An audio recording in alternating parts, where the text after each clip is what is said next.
시작하도록 하겠습니다. 모드연구소가 이제 어떤 곳인지, 어떻게 시작했는지부터 조금 설명을 드리려고 하는데요. 모드연구소는 이름 자체가 연구소잖아요.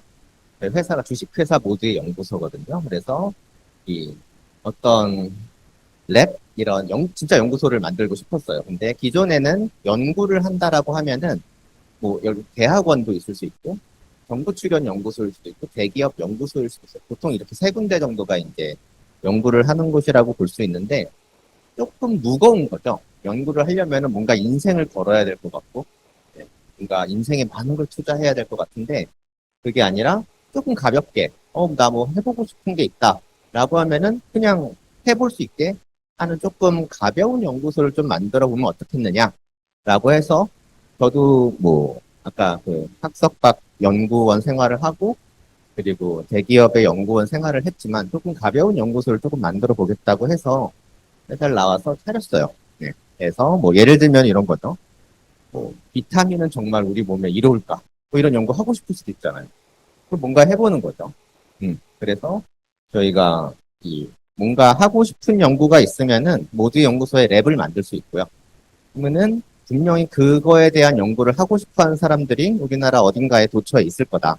그걸 우리가 모아서 같이 연구할 수 있는 랩을 만들어 주겠다. 그래서 공동으로 연구를 할 수 있게 하자라고 해서 이 하고 싶은 주제가 있는 사람은 연구실을 만들고요. 그다음에 누구나 참여할 수 있는 어떤 열린 연구소를 만들어 보려고 했습니다.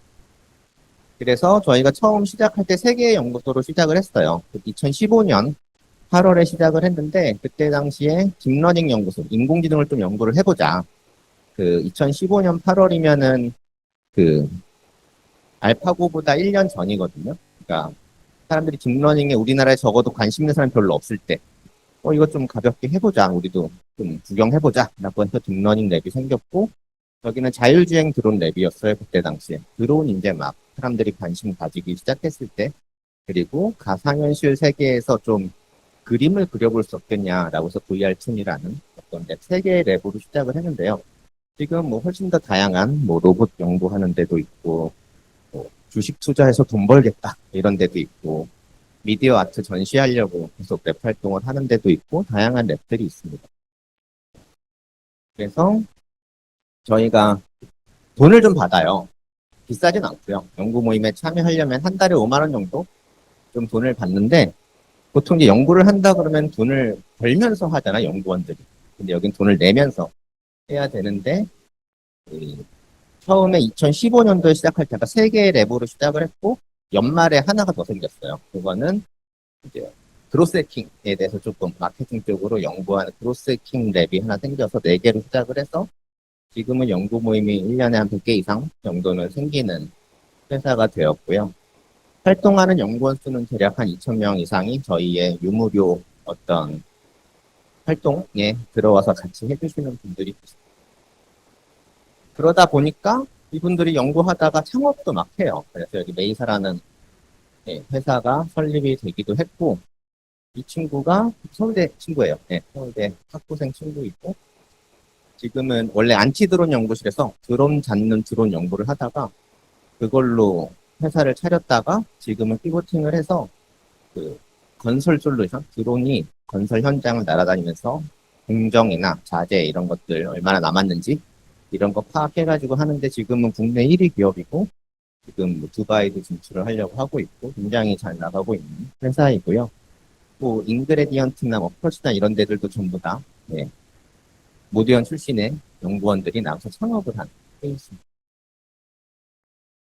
그리고 다양한 세계 대회에도 나가서 뭐 활동도 하고요. 책도 많이 쓰고요.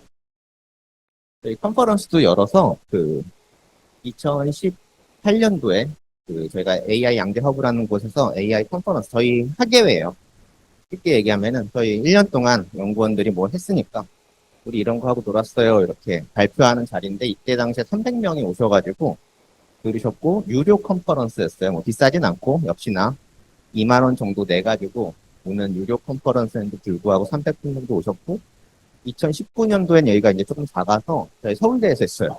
서울대에서 했던 500명 정도 오셔가지고 했고 2020년도에는 코로나 때문에 한번 쉬었고요. 21년도는 이제 온라인으로 해서 1000명 정도 오셨고 올해는 연세대학교에서 할 예정입니다. 그리고 다양한 프로젝트들을 이제 진행을 하는데요. 이게 뭐 동영상이 있는데 이거는 넘어가도록 하겠습니다. 그래서 그 랩에서 한 연구 결과물들에 대한 영상인데 일단 그래서 이들이 그냥 여기 막 나와요. 열심히 나와요. 그래서 이 사람들이 왜 나오냐라고 해서 보면은 하고 싶은 게 있는 사람. 이게 굉장히 큰 차별점. 기존의 교육이랑 약간 다른 건 기존의 교육은 뭔가 학교를 다녀야 되니까 오는 느낌이잖아요. 학원에 다니는 것도 뭐 부모님이 시키니까 다니는 느낌이라면 여기는 자기 발로 찾아와서 자기가 돈을 내고 자기가 연구를 하는 거죠. 그래서 이 하고 싶은 열정이 조금 남달라요. 이게 저희의 조금 특징이고요. 근데 이분들이 하고 싶어서 오시긴 하는데 할 줄 모르는 분이 너무 많아요. 그래서 처음에는 저희가 교육 스타트업이 아니었고요. 그냥 이런 연구 커뮤니티, 그래서 연구 모임들을 운영을 하면서 우리 놀아보자 해서 뭐 거의 제가 1인 기업으로 한 2, 3년 정도? 저는 그 정도 재미있으니까 하다가 이제 안 되겠다 해서 교육이라는 걸 저희가 해주기 시작해요. 그러니까 할 줄 모르는 분이 너무 많아서 그래서 조금씩 교육 스타트업의 모습을 갖추기 시작합니다. 그래서 저희가 다양한 연구실들이 있는데 저희가 인공지능이라는 거를 굉장히 빨리 2015년도에 연구 모임을 만들다 보니까 솔직히 그때 당시에 인공지능 하시는 분들이 되게 많이 저희 쪽에 놀러 왔어요. 연구를 하고, 예. 그래서 지금은 좀 인공지능 연구소다운 모습이 좀 생겼어요. 거의 반 이상의 어떤 모임들이 거의 대부분 인공지능 관련된 것들이고, 아무래도 그게 또 집중받는 기술이다 보니까 하고 싶은 게 또 그거인 것도 굉장히 많고요. 그래서 저희가 일단 인공지능을 조금 잘 하니까, 자신 있으니까 인공지능 학교를 먼저 만들어 보자. 라고 해서 저희가 만든 게 AI 학교 아이펠입니다. 이거는 2020년도에 저희가 설립을 했고요. 실제로는 2019년도부터 설계를 해서 진짜로 만드는데 딱 1년 걸렸어요. 2019년 7월에 저희가 만들자라고 선포를 하고 1년간 기획하고 만들어서 2020년 7월에 설립합니다. 그래서 제가 2019년에 그 AI 리터러시에 조금 관심을 가지게 됐어요. 아까 전에 할 줄 모르시는 분들이 많다 보니까 어떻게 하면 이 인공지능은 분명히 뜨긴 뜰 것 같아요. 제 생각에. 정말 뜰 것 같은데 어떻게 하면 이 AI를 잘 모르시는 분들이 AI를 알게 할 수 있을까에 대해서 굉장히 관심을 가지게 됐는데요. 이게 2021년도 4월에 제가 온오프믹스라는 데를 전수조사를 한 거예요. 거기에서 인공지능 교육과정들을 다 조사를 했는데 지금 보시면은 서울에 거의 50개 정도의 인공지능 교육과정이 있었고요.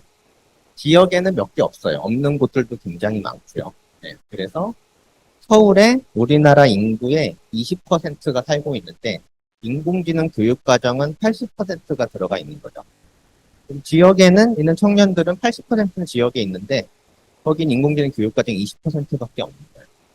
그래서 이런 게 굉장히 큰 문제인 거 아닌가라고 제가 2019년도에 이제 문제를 제기를 좀 했죠.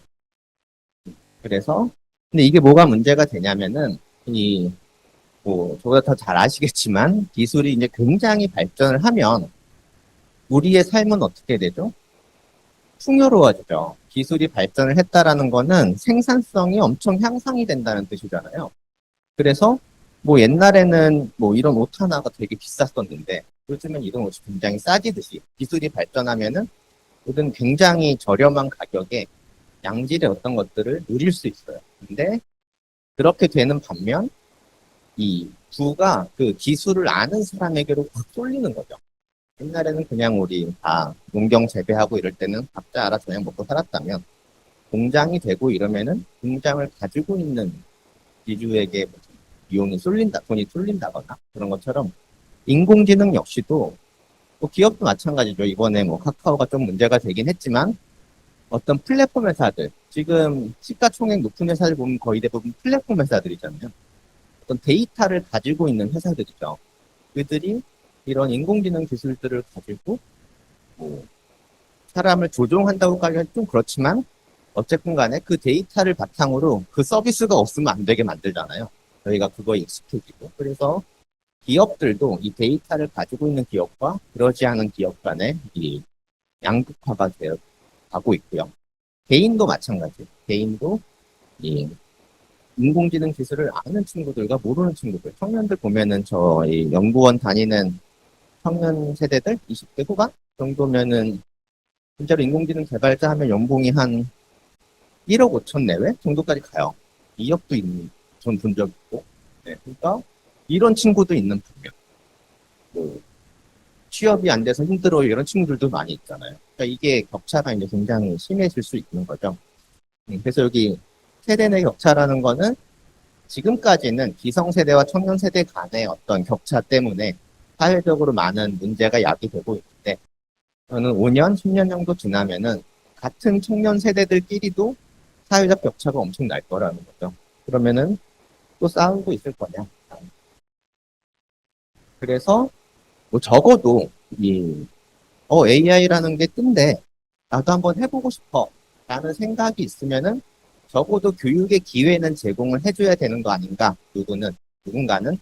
그래서 그럼 저희가 모두연구소가 서울이 아닌 지역의 청년들에게도 한번 이 교육의 기회를 제공해 줄 수 있는 어떤 교육 시스템을 한번 만들어 보자 라고 한 게 이제 모두연구소가 만든 아이젤이라는 AI 학교고요. 그래서 저희가 일단 지역에 AI 학교를 설립하려면 왜 설립이 안 되느냐라고 보면은 첫 번째가 인공지능 강사를 구할 수가 없었어요. 그러니까 서울과 수도권에서는 구할 수 있어요. 이게 많은 AI 개발자가 다 거기 살고 있기 때문에. 근데 지역에는 특강은 갈 수 있는데 어떤 교육 커리큘럼을 쭉 강의할 만큼의 개발자는 내려가지 않는 거죠. 그래서 이제 저희가 강사가 없어야 되겠다라고 생각을 했고요. 여기 계신 분들은 당연히 이제 교육 쪽을 전공하신 교수님들 뭐 이런 거 많이 아시겠지만 그 패시브 러닝 같은 경우는 교육 효과가 떨어진다라는 글도 제가 어디서 봤고 액티브한 러닝이 훨씬 더 뭐 기억이 잘 남는다라고 하니까 교육 효과도 그러면은 액티브하게 하면 더 좋다는데 이런 방식으로 하면은 지역에도 AI 학교를 만들 수 있는 거 아니냐라고 생각을 해서 저희가 강사가 가르치지 않는 어떤 학교를 만들고 싶어요. 그래서 강사가 가르치지 않으려면은 좀 이 학습 환경과 콘텐츠 이런 것들을 좀 재밌고 쉽게 만들어줘야 되겠다. 왜냐하면은 그들끼리 모여서 할 수 있을 정도의 뭔가를 만들어줘야 되니까. 그래서 저희가 아까 1년 정도 걸렸다고 했는데 1년 동안 요거를 만든 거예요. 이게 웹브라우저 안에서 코딩도 되고 여기 있는 콘텐츠 이런 것들을 다 어떤 형식으로 할지를 다 저희가 개발을 해서 이 콘텐츠들을 다 만들어 나가고요. 요게 이 인물 사진을 애니메이션 캐릭터로 바꿔주는 인공지능 실습을 하는 거고 이런 어떤 프로젝트를 굉장히 많이 하게 만드는 그런 교육이라고 보시면 되고 이게 우리나라 기술이거든요. 유가릿이라는 우리나라 사람이 만든 기술이고 그분이 또 모델용서 나오는 연구원이라서 인공지능 이것 좀 만들어주세요. 이래가지고 후딱후딱해서 만든 케이스이기도 하고 이게 사실은 동영상인데 안 되는 것 같습니다. 그래서 그렇고 저희가 그 기본적으로 프로젝트 기반 학습이에요. 여기 동그라미들이 있잖아요. 이 동그라미 하나가 아까 보여드렸던 그 뭐 애니메이션 캐릭터 만들기 이런 프로젝트 하나라고 생각하시면 돼요. 그래서 처음에 익스플로레이션 스테이지 같은 경우는 내가 뭐 인공지능을 뭘 좋아하는지 모르니까 다양한 프로젝트를 일단 해보게 만들어요. 실행을 시켜보고 뭐 조금 바꿔서 다른 나만의 프로젝트를 만들어 보기도 하고 그래서 한 10개에서 20개 정도의 인공지능 프로젝트를 막 하면서 넘어가요. 그리고 그 과정에서 뭐 이론이나 코딩에 대한 어떤 지식도 배워야 되는 게 펀더멘털 스테이지에 들어가 있고요. 그렇게 끝내고 나면은 이제 나는 어떤 게 재미있는지를 자기가 파악을 하고 난 영상 처리가 재밌으면 영상 처리 과정 고잉디퍼 스테이지가 전공 과정이라고 생각해도 될 것 같아요. 그래서 영상인지 뭐 자연어인지 뭐 데이터 엔지니어링인지 뭐 이런 것들을 막 선택해서 발표할 때 하고요. 그 다음에 이렇게 하면은 저희가 지정해주는 프로젝트만 하기 때문에 이 자기가 한 달 정도는 자유형 프로젝트를 만들어서 할 수 있게끔 해서 4개의 스테이지를 구성되어 있습니다. 그래서 정말 많은 인공지능 프로젝트를 해보고 나가요. 그래서 목표는 실무 프로젝트를 꽤 많이 해본 석사 수준 정도를 저희가 생각하고 만들었는데, 저희는 뭐 이제 교양 수업이나 이런 건 없고 딱그 인공지능만 하니까 인공지능 지식에서는 그 정도 수준을 좀 목표로 하고 있고요. 그 다음에 이제 저희가 처음 설계할 때부터 이 프로젝트 기반 학습에는 좀 단점이 있다 라고 생각을 해서 다른 장치를 조금 넣어요. 그게 뭐냐면은 이 프로젝트 기반 학습이 해보면 단기간에 이 친구를 너 이런 것도 할 줄 알아? 이렇게 만들 수 있거든요. 만들 수 있는 반면 나중에 보면은 너 이런 것도 몰라? 같아요. 되게 신기하게도. 그게 뭐좀 이론적인 어떤 내용이 이게 좀 구멍이 생기는 거거든요. 그 프로젝트만 했기 때문에. 그래서 이런 것들은 굉장히 보완을 해야 된다라고 해서 저희가 이제 뭐 학교로 말하면 코스웍 같은 거를 넣는 거죠. 그런 거를 저희는 이제 플립드 러닝 방식의 플립 스쿨이라는 게 있는데, 그거를 넣어서 한 뭐 3학점짜리 과정 한 5개 정도? 5과목 정도를 이 플립드 러닝 방식으로, 어차피 강사는 없으니까 그들끼리 공부하게 만들어서 하게끔 하고요. 근데 그 과정에서 굉장히 좋은 게, 이 인공지능 개발자 같은 경우에는 이 서로 지식을 나누면서 발전하는 게 되게 커요. 그러니까 뭐 예를 들어서 지금 그 AI가 그림 그려주는 거 굉장히 지금 핫하잖아요. 달리2라는 기술을 이제 실제로 그림을 그려보면은 사람 얼굴은 잘 안 나오거든요. 그래서 저도 얼마 전에 다른 모임에 가서 막 대화를 나누는데, 누군가 돌려봤는데 거기 사람 얼굴은 잘 안 나오더라. 그거 사람 얼굴에는 잘 안 되더라. 좀 꾸졌더라. 뭔가 이상하더라. 라고 누가 그러니까 바로 또 다른 현업에 있는 사람이 그게 알고리즘 이상한 게 아니라 이 사람의 얼굴 데이터는 굉장히 프라이버시한 거기 때문에 일부러 오픈 AI가 얼굴을 조금 흐릿하게 만들어서 데이터를 넣었다라는 거죠. 윤리적인 문제로. 그렇기 때문에 그렇게 나온 거지 알고리즘 그런 게 아니다. 데이터만 제대로 넣으면 제대로 나온다. 이런 게 그냥 서로 네트워크 하면서 대화를 하면 저절로 알게 되는 대화인데, 내용인데 이게 논문에 나오거나 이런 건 아니거든요. 그러니까 이렇게 시끌벅적하게 대화를 하면서 굉장히 그 지식 수준이 올라가요. 그래서 AI 개발자는 이렇게 막 독서실에서 혼자 공부한다고 되는 게 아니라 나와야 되는데, 이 커뮤니티로 나오게 만드는 굉장히 좋은 툴이라는 거죠. 이 플립드 러닝 기반의 학습 방식이. 그래서 저희는 이런 방식으로 이 프로젝트 기반 학습의 단점을 보완해 나가고 있고, 그리고 저희는 상대평가가 없어요. 이게 1등, 2등, 3등 이런 게 없고요. 뭐 얼마 잘하면은 뭐 25%까지는 A 뭐 이런 것도 없어요. 그걸 없는 이유가, 저희는 지식을 함께 나누면서 성장해 나가는 성장형 교육을 목표로 하고 있는데, 상대평가를 하는 순간 친구가 적이 되는 거죠. 그래서 내가 알려주면 이 친구가 1등을 해버리면 제가 2등을 하게 되니까, 그래서 좀 서로 돕게 만들려고 저희는 상대평가는 없고, 가령 프로젝트를 굉장히 잘했다 그러면은 한 명이 잘했으면 한 명한테 주고 10명이 잘했으면 10명한테 주고, 그럼 절대평가를 하는 편입니다. 그래서 저희가 2년 넘게 이거를 운영을 해봤는데, 저희가 강사도 없고 입학할 때 코딩 테스트도 없어요.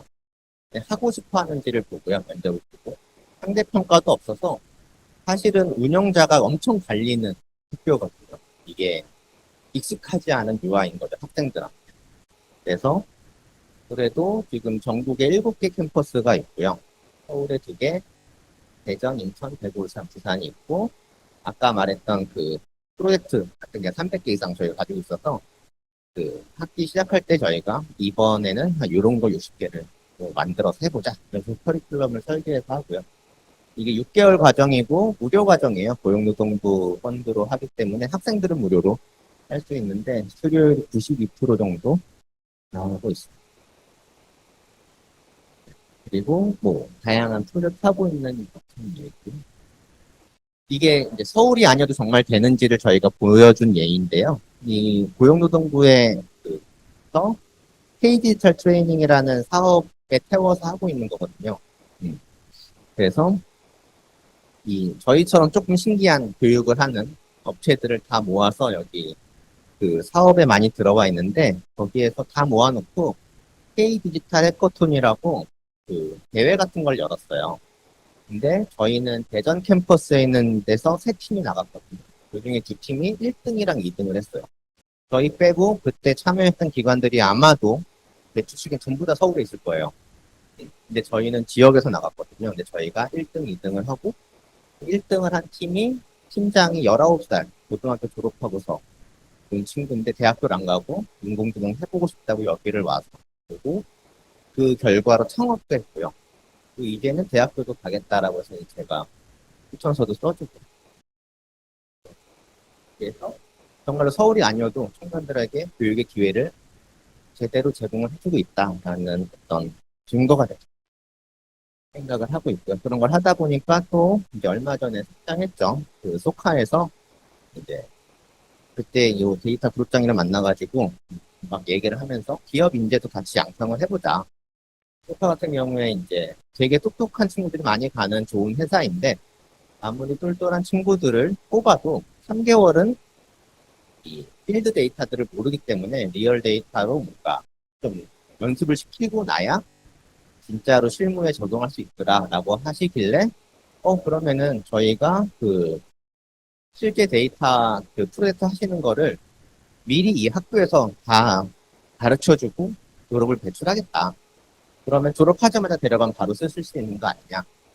라고 해서 좋다 그래서 공동으로 커리큘럼을 개발하고 그래서 소카에선 데이터랑 커리큘럼을 반 정도 하고 저희가 나머지 반 정도 커리큘럼을 만들어서 소카 캠퍼스라는 걸 만들어서 진행을 하고 있어요. 그리고 졸업생 분들은 뭐 취업도 하고 뭐 노숙도 하고 진학도 하고 창업도 하고 그래서 저희가 이걸 학교라고 부르는데 보통은 이제 다른 기관들은 부트캠프라고 불러요. 예, 근데 저희는 부트캠프라고는 하진 않고 아까 말씀드렸듯이 학교라고 부르는데요. 이게 기존의 교육기관들은 좀 잘하는 사람들을 뽑아서 어잘하게 만들어 이런 형태로 가고 있어요. 그래서 뭐 입학 시험이라는 게 있고 그런데 저희는 아까 코딩 테스트도 안 본다 그랬잖아요. 근데 요새 조금 볼까 좀 고민을 하고 있는데 안 보고 아직까지는 안 보고 있어요. 네. 근데 그래서 저희는 어떤 이것을 하고 싶어 하는 사람들한테 교육의 기회를 제공해 주려고 만들었기 때문에 좀 하고 싶은 사람이 할 수 있게 만들어주는 데 조금 초점을 맞춰서 하고 있습니다. 그래서 좀 운영이 힘들지만 그래도 아직까지는 그렇게 하고 있어요. 그래서 그 아이패를 가지고 인공지능을 배운 분이 이 첫 번째 말을 제가 들었거든요. 코인 모두 팔고 모든 주식등 살 수 없냐고. 제가 저 말 들어서 진짜 너무 기분이 좋았었거든요.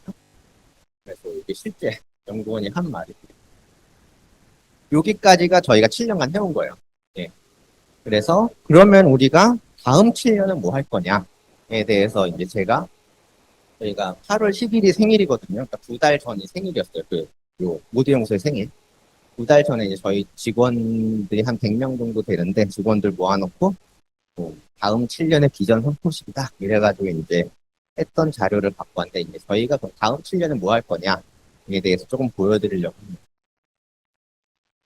요게 뭐 유튜브나 이런 데 많이 보셨을 거예요. 100년 전, 150년 전의 교실의 모습과 현재의 교실의 모습은 똑같다. 변한 게 없다. 이런 거 많이 보셨을 거예요.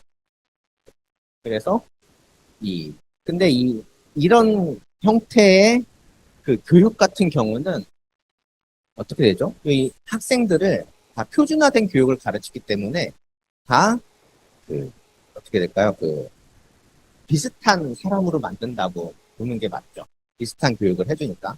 네. 근데 소울리스자 혹시 아시죠? 네, 동영상은 틀지 않을게요. 동영상인데 원래 이제 에버랜드에 가면 아마존 익스프레스라고 엄청 칼 군무하면서 막 춤추면서 안내하는 사람들이 있어서 떴던 놀이기구 아시죠? 근데 소울리스자라고 거기 직원인데 진짜 영혼 없이 한 거예요. 영혼 없이 막 이렇게 대충 하는 거죠.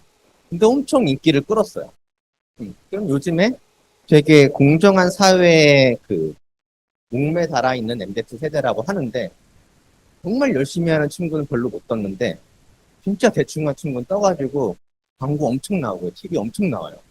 말이 안 되잖아요. 대충 했는데 뜨다니. 이게 이 남들이랑 똑같이 하는 거는 이젠 더 이상 그 경쟁력이 될 수 없다라는 거죠. 사실 한 명 한 명이 꾸준한 된 교육을 받고 다 너무 훌륭해요. 솔직히 얘기하면 요즘 친구들 다 너무 훌륭한데 다 똑같은 거죠. 그러니까 인생을 빌드 오더를 가지고 만든 느낌?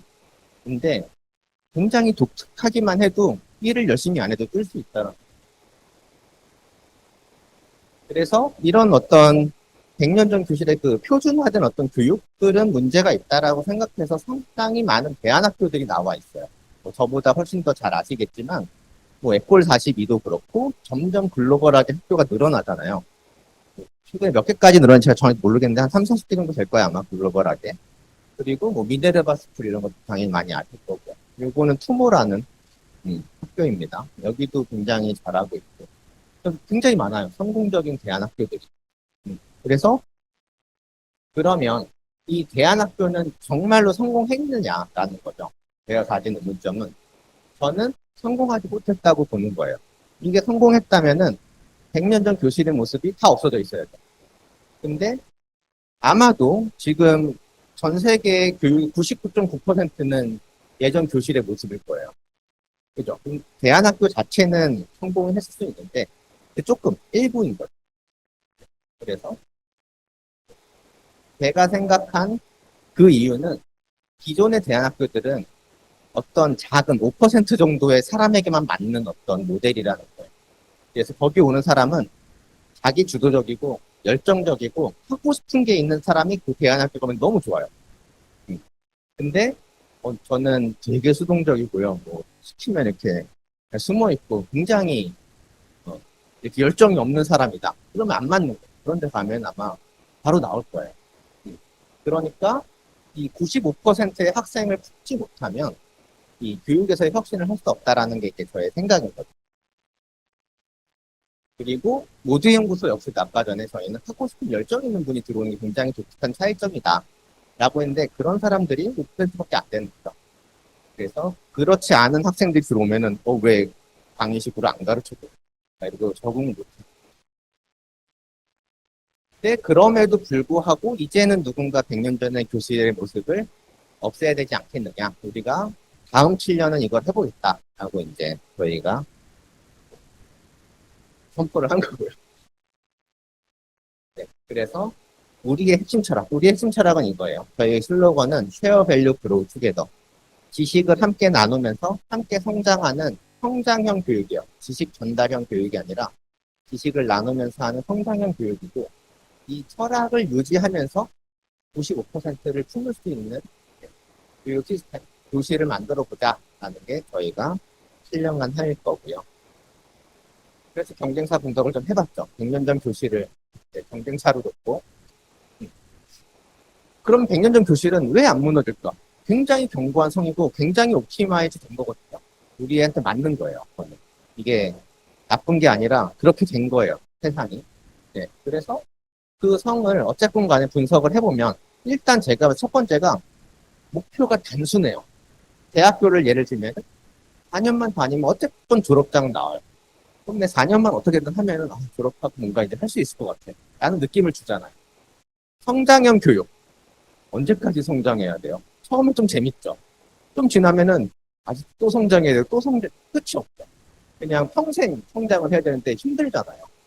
그러니까 이게 비교가 안 되는 거죠. 이게 더 95%는 보이는 저게 더 좋은 거예요. 그리고 UX가 굉장히 좋아요. 강의형 그냥 들으면 돼요. 아무 생각 없이 와가지고 그냥 앉아 있어도 뭐 조금은 얻어가는 거 같고 사실은 들을 땐 다 아는 거. 그러니까 UX가 그냥 강의형이 내가 그냥 패시브하게 듣는 게 더 좋죠. 여기는 가령 모드연구소다. 그럼 딱 오면은 뭘 어떻게 해야 될지를 몰라요. 에꼴 40이다. 가면은 처음에 입학 카드? 출입증 하나 딱 주고 그냥 풀어놔요. 아무것도 뭐 해야 돼요? 이렇게 되거든요. 네. 그러면은 어려운 거죠. 자기가 자기 주도적으로 뭔가를 찾아 나갈 줄 아는 친구들은 굉장히 호인데 일반적인 사람들 굉장히 불호인 거예요. 그리고 정해져 있는 커리큘럼들이 있어요. 이게 장점도 되고 단점도 되는데 커리큘럼을 정해놓는다라는 거는 뭔가 신기술이 막 나올 때마다 바로바로 나오긴 어렵지만 굉장히 짜임새 있고 이것만 들으면 또 될 것 같은 느낌을 주는데 저희는 커뮤니티형으로 성장형이기 때문에 굉장히 신기한 것들, 뭐 새로 나왔다라고 하면 우리 이거 해볼까? 우리 이거 한번 해볼까? 그래서 쉽게 접근을 할 수 있는 반면 좀 전문성이 좀 낮기도 하고 뭔가 이 커리큘럼이 잘 짜져 있다는 느낌이 또 없는 거죠. 그리고 4년 다니고 나면 학위를 주고 나면은 어쨌든 간에 학위가 있으면은 뭐 중졸보다는 고졸이 조금 취업이 잘 될 것 같고 고졸보다는 대졸이 조금 더 취업이 잘 될 것 같고 먹고 살게 해주는 거죠. 근데 모두연구소라는 커뮤니티를 연구 모임 다녔다라고 해서 성장하고 나면 너희들이 알아서 성장했으니까 돈을 벌 수 있을 것 같아 정도인 거지 그런 에비던스가 되지는 않는 거죠. 그래서 95%는 이런 게 있어야 품을 수 있다라는 거죠. 근데 이 모두연구소는 어떻게 보면은 인간의 본성을 거스르는 모델이라는 거죠. 성장이라는 게 굉장히 힘든 거고. 그래서 그러면 우리는 어떻게 95%를 품을 수 있겠느냐라고 해서 제가 이때 당시에는 3개를 제안했는데요. 지금 하나가 더 생각나서 4개가 되긴 했는데 3가지예요. 하나는 그로우투어. 성장을 하면은 먹고 살 수 있다라는 걸 보여줘야 된다. 그래서 이 교육이라는 건 뭐 사실 뭐 되게 좋은 얘기들도 많겠지만 저는 사실은 결국 먹고 사는 문제를 해결해주기 위한 거라고 생각을 해요. 그래서 2가지는 좀 해줘야 되는 거 아닌가. 하나는 어쨌건 이 성장형 교육, 모두연구소의 성장형 교육을 받고 나면은 적어도 이 95%에 어울리지 않은 사람도 여기 들어오면은 그래도 업군을 살 수 있게끔 만들어주겠다. 최소한은 보장을 해줘야 된다. 이걸 우리가 해줘야 된다. 그 다음에는 이 성장형 교육에 맞는 5%는 정말 돈을 많이 벌게 크게 성공할 수 있게 만들 수 있는 이 2가지를 우리가 해내야 되는 거 아닌가라고 해서 저희가 올해부터는 뭐 취업센터죠. 커리어센터, 취업이나 창업 같은 거를 지원해주는 거를 시작을 했어요. 그래서 저희 커뮤니티에서 활동해서 성장을 하는 사람들을 좀 먹고 살 수 있게 해주는 걸 시작을 했고 결국 이거 2가지를 해결을 해야 그 기존의 100년 전 교실의 모습을 없앨 수 있는 하나의 단초가 된다라는 거고요.